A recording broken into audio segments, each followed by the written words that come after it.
This is my Volvo 740 and I'm trying to put a Ferrari engine in it. I bought a bore scope tool. After last week finding the water in the engine, I decided to buy a bore scope tool.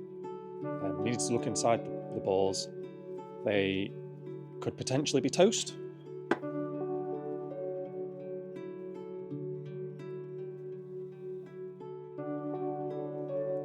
I don't know how long the water's been sitting in there. The water had not mixed with the engine oil at all, so at least I know it's from being sat and it wasn't ran like that. There was no milkiness, it was a complete separation.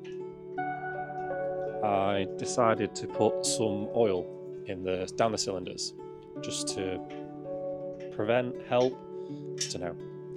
It seemed like a sensible thing to do. So first things first, I need to flip the engine upside down to get the oil out.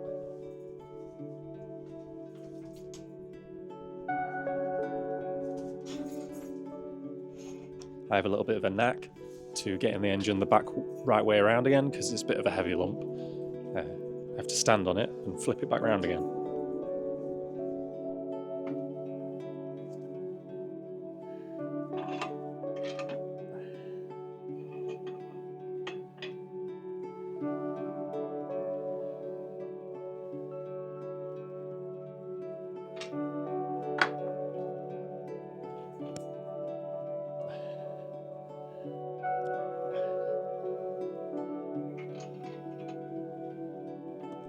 So as you can see, putting the bore scope tool down the cylinders, we can see what's inside there.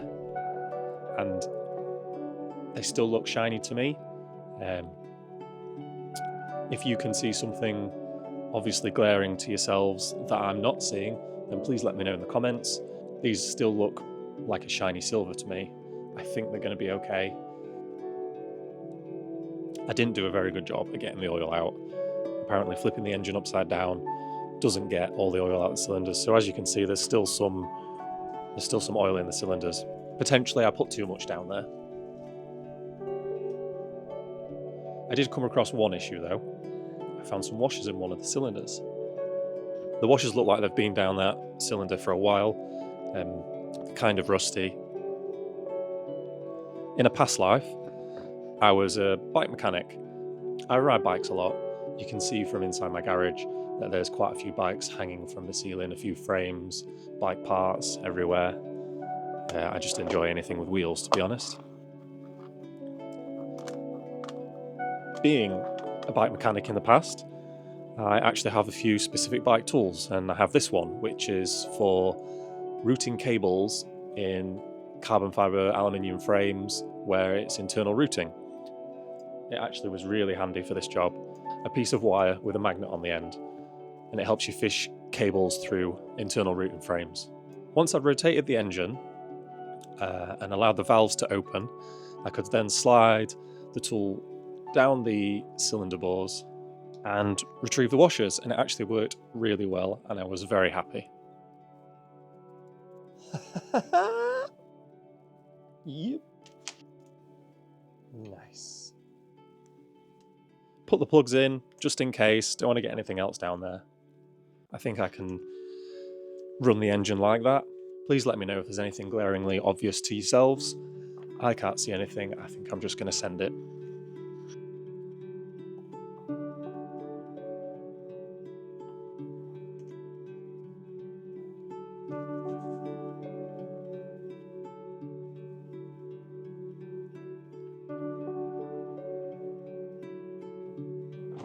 The boot of this 740 is very full with all the old parts from my 940. So I needed the space in the garage, and the parts were just easier to put inside the 740 while it sat outside. So I think I should really clean it out. I think every man with a garage has this, where he just holds stuff. He's like, one day I might need this. So I've had a bit of a clear out and got rid of all the old red block stuff. I know I'm not going to need this for a long period of time. I do have a red block engine sitting in a corner somewhere, but I don't see myself using that for a long period of time. There's actually a complete loom. I was very careful at stripping the whole loom out of the 940 when I stripped it. Completely, I didn't cut anything. I think actually, I don't think I disconnected anything either. Just very delicately, because I didn't care about the chassis, because the chassis was ruined. So I was able to just cut things out of the chassis rather than cutting the wiring out of the chassis. So complete loom. It's going to be very handy for certain connectors. I found some tie rods. I think they could be for a 740, 940, or they're for a P80. Not sure. I'll keep them just in case. This is the old boost controller from my 940. It's so simple how you used to control boost on those with the stock ECUs. Just some chips in the ECU, and then wind this screw in and out to create more or less boost. All the hose clamps. Never knew I had all these hose clamps. They'll probably come in very handy.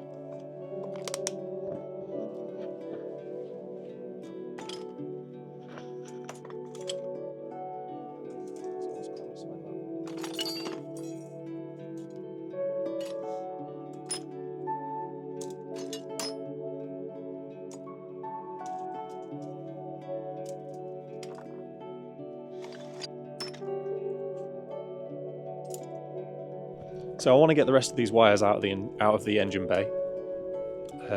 Still want to have as little as I can in there, just for painting reasons, and also it's nice to have a fresh canvas, start again, route cables where I want to. Maybe I'll go through the fenders. I'm not sure at this point, but it's a nice idea. Let's start stripping the wiring loom, ECUs, bits and bobs out of the interior.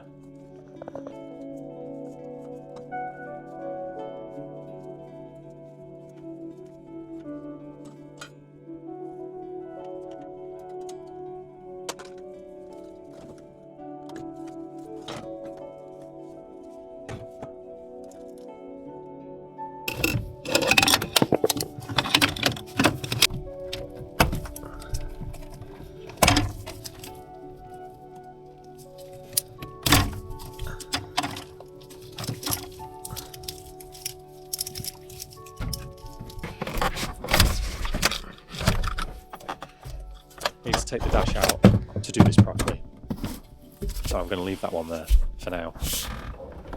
Amongst all the other stuff that I stripped from the 940, I actually have a spare subframe.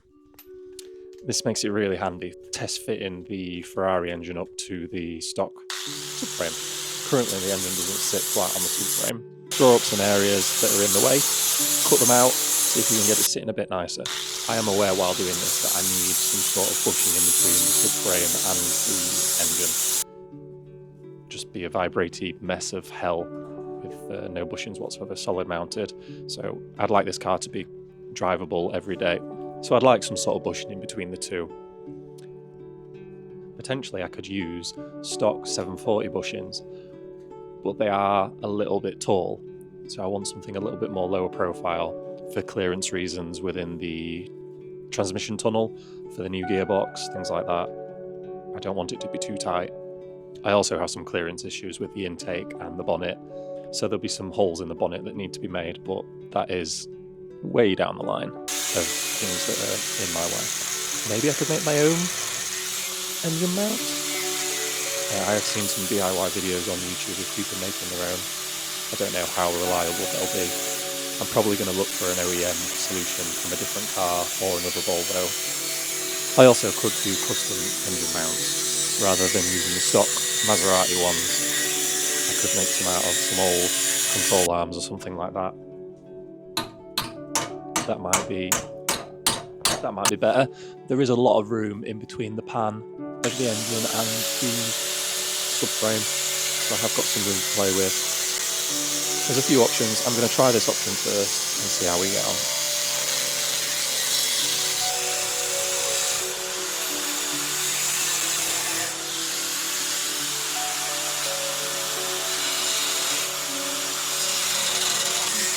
So you can see here, I'm just cutting some squares within the subframe and then hammering the flaps down. This creates a little bit more room for the engine from side to side. Allows it to sit a little bit better.